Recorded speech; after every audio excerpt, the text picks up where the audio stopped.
history is. Unsa man ang salvation history.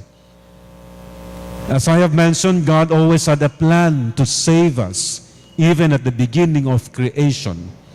Now, salvation history is the story of how that plan works in history. The plan of saving all of us is not something up there. It is in here, in our history, in where we are, and in our everyday existence. Naadin na in our history and how God revealed to us that story of salvation in our history. And we can look at all salvation history as a series of 7 covenants between God and His people. Kining 7 covenants, magsugod ni from the atong makita unya from Genesis up to the end of time. The 7 covenants. So from Genesis, it means up to Jesus Himself. Kaya sa New Testament, di ba, kin Jesus man. Then at the end of time, it continues. Even today, na paghihapon, the 7 covenants. But first, let us understand what covenant means. So tanawon sa nato. The Bible as a whole tells us of that plan of salvation. And salvation history, over that God's plan to save us, worked out over thousands of years. And the salvation history deals not with the past, ako na na-mention ganina, but also with the future. Kining the other human history is just about the past. Diba? Muna akong gisulti ganina, you are history. Pagpatyo na ka, you are history. So, the past.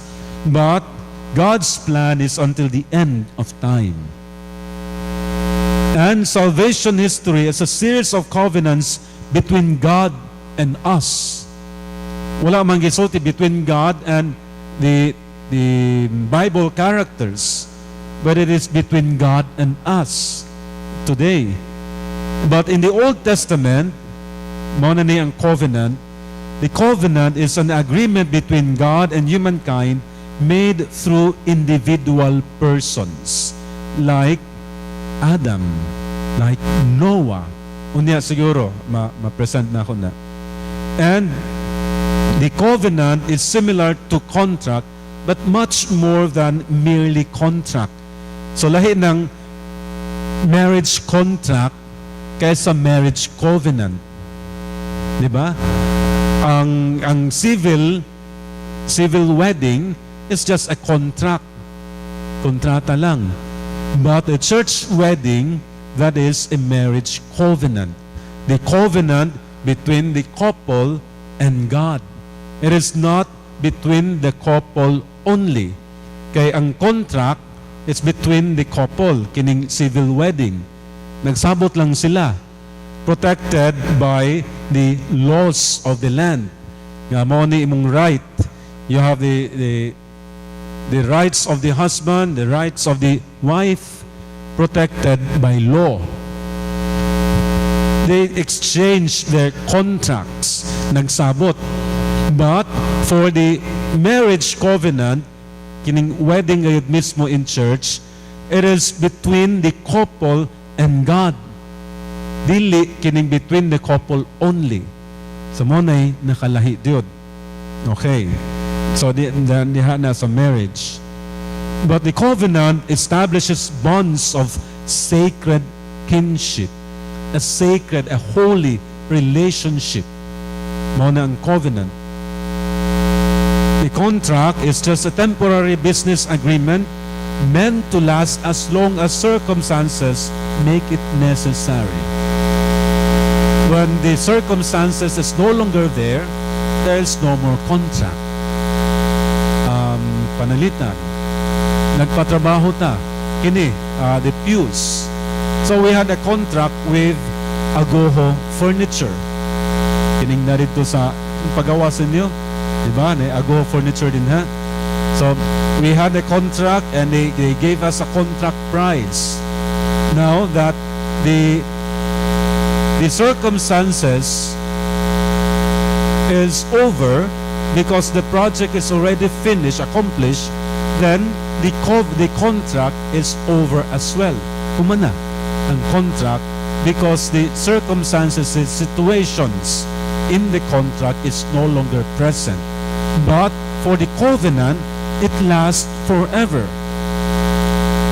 It unites the participants in a family relation, and God's covenant unites persons in a union that is meant to last.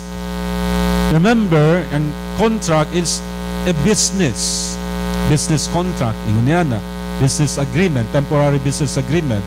But the covenant is a relationship, sacred relationship, and that relationship lasts forever.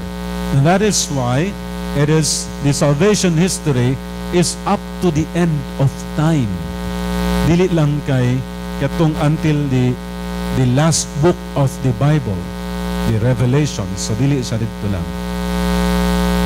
Salvation history is a story of how we sinful humans that we are have been brought into God's covenant family.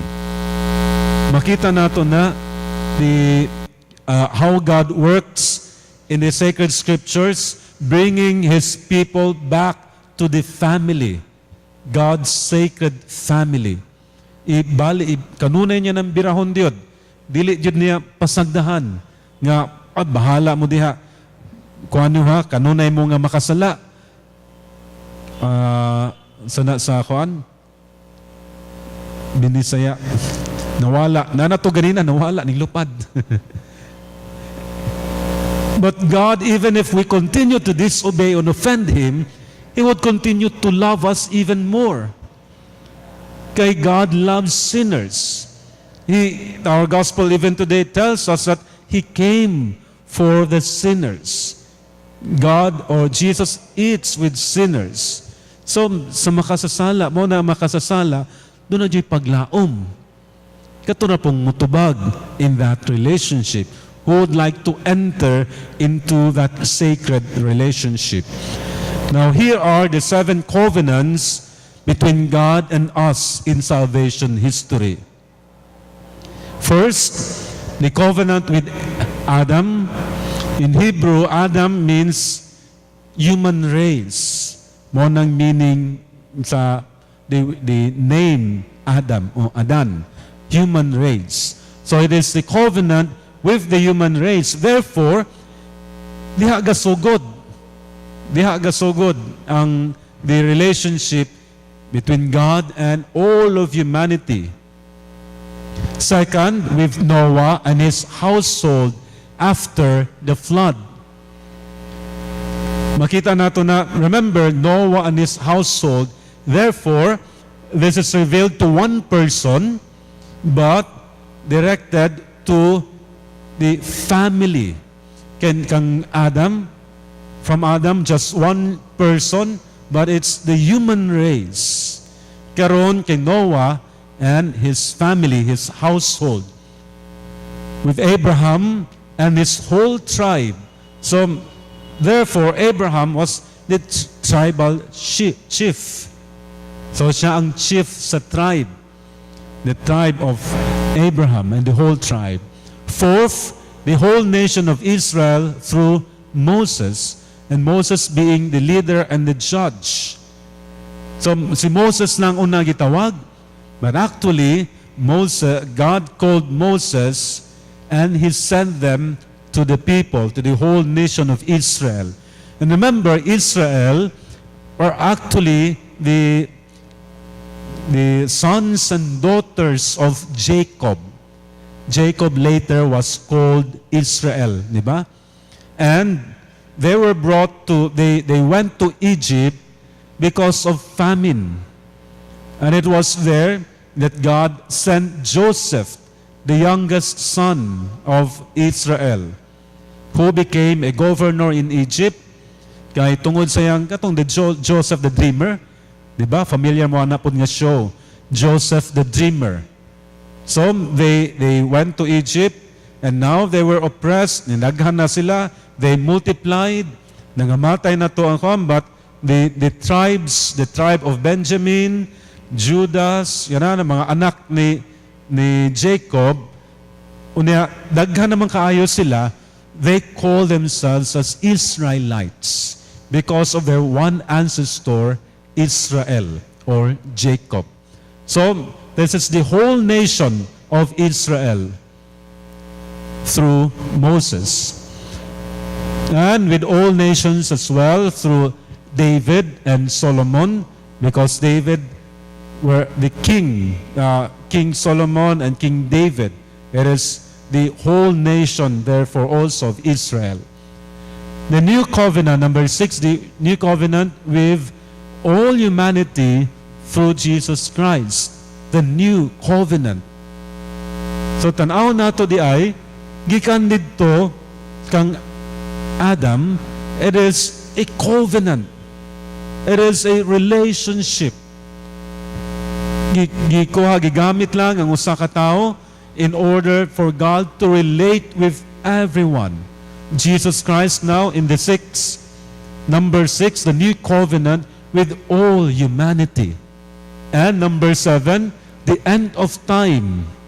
With the general resurrection comes the fulfillment of the new covenant as God's people finish their earthly pilgrimage and enter into glory for all eternity. The end of time here in our present day, wala man tamasayod, but we call ourselves as the Pilgrim Church. The church militant. Kita man, there are 3 churches in the kingdom of God. The church triumphant, the church suffering, the church triumphant, mo na tong mga saints, to na sa langit. The church suffering, asaman? Purgatory. Purgatory. Nag-suffer. Sila nag-suffer dito. And we are the church militant. Because we still struggle. So, natay suffering na, even others would understand niya, naadiri ang purgatory. Pero lahi man diod. Masabta nato na later dito sa the canon. The canon of the Bible. The selection of the canon of the Bible. And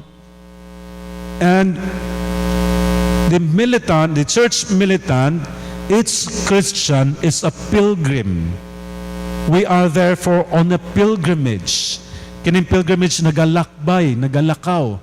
And nagalakaw ta, we do not stay therefore on one place, but we are always on the move, moving forward towards the end of time, towards the fulfillment of the new covenant. Therefore, what is needed for the pilgrims is to also advance in faith. Advance in an understanding of our faith. Advancing in the truth about our faith. Kining shrines are dedicated, proclaimed, in order to remind us of this reality of our faith, Catholic faith, Christian faith. Kaya sa mga shrines, there are pilgrimages. Diri sa atua, gamay pa kaayo mga nagpilgrimage. Doon nato na pilgrimage one time from Cebu. They informed us through the Facebook. They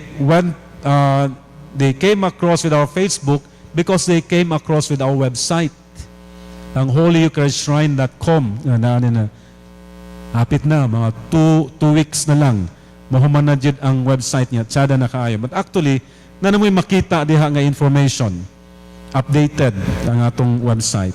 So, they came across through our website and they contacted us. Wala ko matubag. Nag-message ito sa Facebook. Nagkasabta na namo nga, oy, mo man din iyahang buot ipasabot. Mag-pilgrimage dahil sila diri. Nag-request. So, gi-accommodate and we gave them a talk. Si Brother Dennis gave them a talk about the Eucharist. And Father Marlon heard their confessions. and they came also to adore and to celebrate the Mass. So pilgrimage, the shrines reminds us about the pilgrimage of our faith. So hopefully, mahimo ni siyang pilgrimage site, especially that in 2016, diri man ang International Eucharistic Congress in Cebu. Sa Cebu. So paningkamutan nato nga mahimo ning usa sa mga pilgrim site, pilgrim church nga sa international nga mga delegates. Hopefully ready na ta ana, no? Okay, so until the end of time in our earthly pilgrimage. Therefore, in this pilgrimage of ours, we continue that covenant with God. Our covenant with God as His people. Remember that this is not something personal. Diba? Dili siya personal. Religion is not about a personal experience of God, but always through the people of God. Tanawa lang. Personal, o sa